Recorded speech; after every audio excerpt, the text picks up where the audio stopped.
spent a lot of time talking about the cloud, especially the booming cloud-based enterprise software market, because that's where the money is. But this industry has grown to the point where I can't always keep track of the players anymore. Case in point, nearly 2 months ago, Jeff in California called in to ask about Five9. That's F-I-V-N for all you home gamers. And because I wasn't familiar with the company, I said, I got to go back to some homework.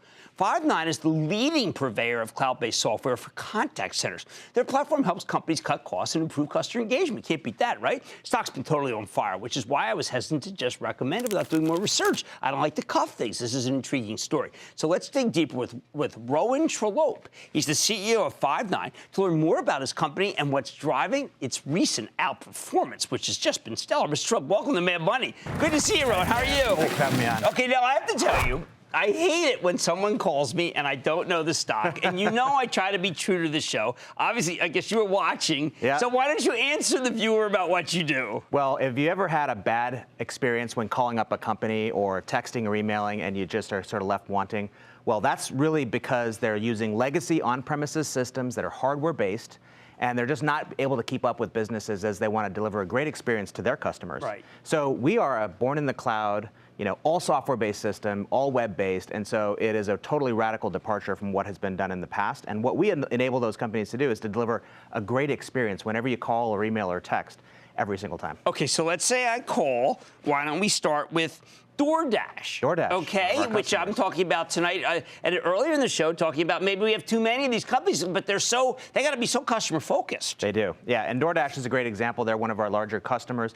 They were able to put they have huge spikes in their volume, right, around dinner time or lunch, right? Right. And I know you're a little bit in that business. So they drive up into these spikes, and we can scale up and scale down very versatilely because we're all in the cloud. I mean, that's like there's a hit. I know from our business, between 6:30 and 7:15, we're dead. Yeah, well, our systems, because we handle, well over 100,000 agents from thousands of enterprises, we're able to sort of absorb all of that load in the cloud. So if a company tried to do this on their own, they would have to buy as much hardware and phones and infrastructure as they would need for their peaks.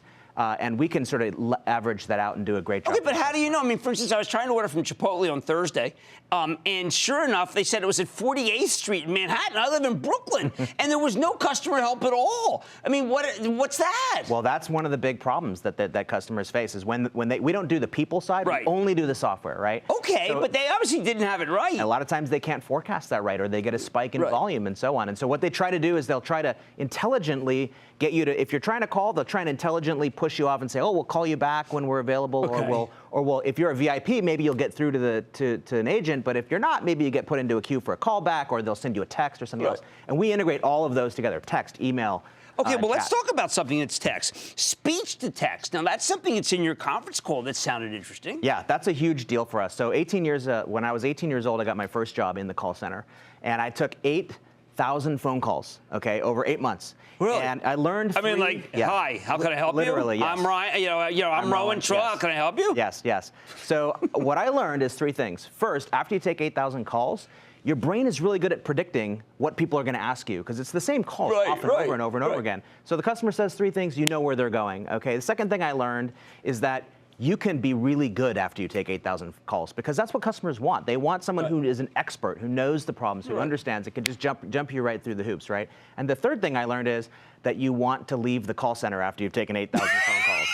Because that was the last thing I wanted to do, was stay there, right, dealing with this. I knew someone who used to have the call center for a major credit card company, and it drove her batty. Exactly. So, and that's one of the biggest problems in the call center today, and it's one of the underlying causes of why you get bad customer experience, because you're talking to people who have only been there for a short period of time. They're not great at that, and what we have found is that we can use AI, artificial intelligence, to train, artificial intelligence, to train the computer, actually not just listen to 8,000 calls, but we can actually have the computer listen to millions of calls and take all of those calls and learn basically what it hears, and then sort of sit over the shoulder of the agent and provide like an expert assistant, right, almost like superpowers, in real time. This is what the caller is asking about. This is what you should say. So give them the next best action. What should they say next? Okay, so we had Live Person on recently. Do they integrate with you at all? They're doing something similar to this, but they're doing it purely in the area of text messaging. Okay, text and messaging, and mainly for very large enterprises. We're in the enterprise space as well. It's what's driving our small growth. to medium, but you're getting bigger and bigger. We're getting bigger and bigger. Okay, so how about last night we had Pegasystems on. So you work with them. What do you do? Yeah, we work with all of the CRM companies to deliver this experience. Customer relationship. So digitization automation is the wave and the trend that's sort of pushing this forward. Obviously, with this companies like Salesforce at the head of that. So we integrate with all of those CRM companies so that the agent who's on the other end not only can sort of get the call in or the message or the email, but also can basically see in real time, who are you? Right. And when was the last time you called? And that's all coming from the customer relationship management system. So we work hand in glove with Salesforce, Oracle, Microsoft, Pega. Okay, this is an existential question. Okay. Why do you think that I had not heard of you? I have a theory. Okay. You guys are really good at kind of white label. People don't know who you are. You integrate perfectly.